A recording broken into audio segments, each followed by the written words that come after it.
കോഴിക്കോട് ഈങ്ങാപ്പുഴയിലേക്ക് പോകുന്നു. അവിടെ നിന്ന് നന്ദഗോപാൽ ചേരുന്നുണ്ട്. നന്ദഗോപാൽ, ഈങ്ങാപ്പുഴയിൽ നമ്മൾ നേരത്തെ കണ്ടു വലിയ രീതിയിൽ വെള്ളം ഉയർന്നിട്ടുണ്ട്. ഇപ്പോൾ എന്താണ് അവസ്ഥ? മറ്റിടങ്ങളിലേക്കും വെള്ളം വ്യാപിച്ചിട്ടുണ്ടോ അല്ലെങ്കിൽ കുറവ് വന്നിട്ടുണ്ടോ? ഇവിടെ നാട്ടുകാരോട് സംസാരിക്കുമ്പോൾ മനസ്സിലാകുന്നത് വെള്ളം ഇറങ്ങി പോകുന്നുണ്ട് എന്നുള്ളതാണ്. ഇന്ന് രാവിലെ ഏതാണ്ട് 5 മണി 5:30 കൂടി ഇതായിരുന്നില്ല സ്ഥിതി. ഇവിടെ കാണുന്ന കടകളിലേക്കൊക്കെ നിറയെ വെള്ളം കയറിയിട്ടുണ്ടായിരുന്നു. പക്ഷേ ഇപ്പോൾ അല്പം കുറവുണ്ട് എന്നുള്ളതാണ് പ്രദേശവാസികൾ തന്നെ പറയുന്നത്. അപ്പോൾ വെള്ളം ഇറങ്ങിപ്പോകുന്നത് അല്പം ആശ്വാസമുള്ള കാര്യമാണ്. ഒരുപക്ഷെ കോഴിക്കോട് ജില്ലയിൽ ഏറ്റവും കൂടുതൽ ഈ മഴ ബാധിച്ച ഒരു പ്രദേശം കൂടിയാണ് ഈങ്ങാപ്പുഴ എന്ന് പറയേണ്ടി വരും.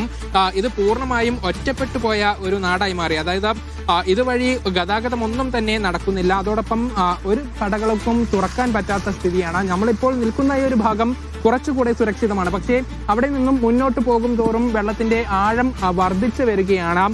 കുറച്ച് അങ്ങോട്ട് നോക്കിക്കഴിഞ്ഞാൽ ഒരു പക്ഷേ നമുക്ക് കാണാൻ സാധിക്കും ഈ ആളുകളൊക്കെ അവിടെ നിന്നും വരുന്നവരാണ്.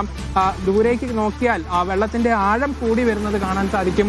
അവിടെ ആളുകളുടെ അരയ്ക്കൊപ്പം തന്നെ വെള്ളമുണ്ട്. അതൊക്കെ നഗരപ്രദേശമാണ്, നിരവധി കടകളുണ്ട്. അപ്പോൾ അത്ര തന്നെ വെള്ളം ഈ കടകളിലേക്കും കയറിയിട്ടുണ്ട് എന്നുള്ളതാണ് ഏറ്റവും സങ്കടകരമായ കാര്യം. അവിടെ വസ്ത്ര ഷോപ്പുകളൊക്കെ ഉണ്ട്. അപ്പോൾ ഓണം പ്രമാണിച്ച് കുറെ വസ്ത്രങ്ങളൊക്കെ കൊണ്ടുവന്നിട്ടുണ്ട്. അതൊക്കെ പൂർണ്ണമായും നശിച്ചുപോയി എന്നുള്ളൊരു സങ്കടം കൂടി ആളുകൾ പറയുന്നുണ്ട്. ഏറ്റവും പ്രധാനപ്പെട്ട കാര്യം വയനാട് നിന്നും കോഴിക്കോട് താമരശ്ശേരി ഭാഗത്തേക്ക് പോകുന്നതും നേരെ മറിച്ചും ഈ ഒരു വഴിയാണ്.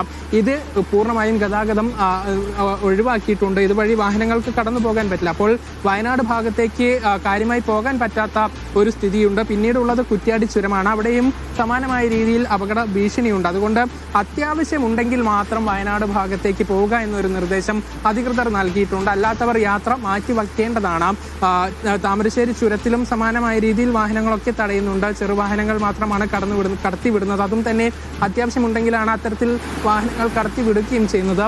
ഏറ്റവും പ്രധാനപ്പെട്ട കാര്യം മറ്റൊന്ന്, കുട്ടികൾ ഉൾപ്പെടെ ഈ ഭാഗത്ത് ഇങ്ങനെ കാണാൻ വേണ്ടി വരുന്നു എന്നുള്ളൊരു അപകടം കൂടെ ഉണ്ട് എന്നുള്ളതാണ്. വളരെ ചെറിയ കുട്ടികളൊക്കെ ലാഘവത്തോടെ ഈ വെള്ളക്കെട്ട് കാണാനായി വരുന്നുണ്ട്. അപ്പോൾ അതിൻ്റെ ഒരു അപകടം കൂടെ ഇവിടെ നിൽക്കുന്നുണ്ട്. ആളുകൾ പ്രധാനമായി അത് ശ്രദ്ധിക്കേണ്ടതുണ്ട് എന്ന് കൂടിയാണ് മനസ്സിലാക്കുന്നത്. നേരത്തെ കുറേ അധികം കുട്ടികൾ ഈ വെള്ളക്കെട്ട് കാണുന്നതിന് വേണ്ടി ഈ ഭാഗത്തേക്ക് ഉൾപ്പെടെ വരികയും ചെയ്തിട്ടുണ്ടായിരുന്നു. പലരും അവരുടെ കടകളിലെ സാധനങ്ങൾ മാറ്റുന്നതിന് വേണ്ടിയൊക്കെ വന്നിട്ടുണ്ട്. അതിനോടൊപ്പം തന്നെയാണ് ഇങ്ങനെ കുട്ടികളും ഇങ്ങോട്ട് എത്തുകയും ചെയ്തിട്ടുള്ളത്. അപ്പോൾ ഈ കാഴ്ചക്കാർക്ക് വരാൻ പറ്റാത്ത ഒരു സാഹചര്യം കൂടിയാണ് ഇവിടെയുള്ളത്. വെള്ളത്തിന് ഒഴുക്കുണ്ട്, പുഴയിലേക്കാണ് വെള്ളം ഒഴുകിക്കൊണ്ടിരിക്കുന്നത്. വീണുപോയാൽ വലിയൊരു അപകടം ഉണ്ടാകും എന്നുള്ളൊരു നിർദ്ദേശം അധികൃതരുടെ ഭാഗത്തു നിന്നും നൽകുകയും ചെയ്തിട്ടുണ്ട്. ഈ ഈങ്ങാപ്പുഴയ്ക്ക് ചുറ്റുമുള്ള പ്രദേശത്ത് വീടുകളുണ്ട്. 20ഓളം വീടുകളിൽ വെള്ളം കയറി അവരെ അവിടെ നിന്നും മാറ്റിയിട്ടുണ്ട്. സ്കൂളുകളിലേക്കൊക്കെ തന്നെയാണ് മാറ്റിയിട്ടുള്ളത്. നിലവിൽ മഴ ചെറിയ തോതിൽ ഇവിടെ പെയ്തുകൊണ്ടിരിക്കുകയാണ്. പക്ഷേ വെള്ളം കുറച്ചൊക്കെ ഇവിടെ നിന്നും ഇറങ്ങിപ്പോയിട്ടുണ്ട് എന്നുള്ളത് ആശ്വാസകരമായ കാര്യമാണ് ആളുകൾ പറയുന്നത്. ഏതായാലും വലിയ നാശനഷ്ടം സംഭവിച്ചിട്ടുണ്ട്. ഇനിയിപ്പോൾ ഈ വെള്ളം ഇറങ്ങിപ്പോയി കടകൾ തുറന്നാൽ മാത്രമാണ് ഈ നഷ്ടത്തിൻ്റെ ഒരു ആഴം വ്യക്തമാവുകയുള്ളൂ. കുറേ അധികം സാധനങ്ങളൊക്കെ നശിച്ചു പോയിട്ടുണ്ട് എന്നുള്ളതാണ് നാട്ടുകാർ പറയുന്നത്. അതോടൊപ്പം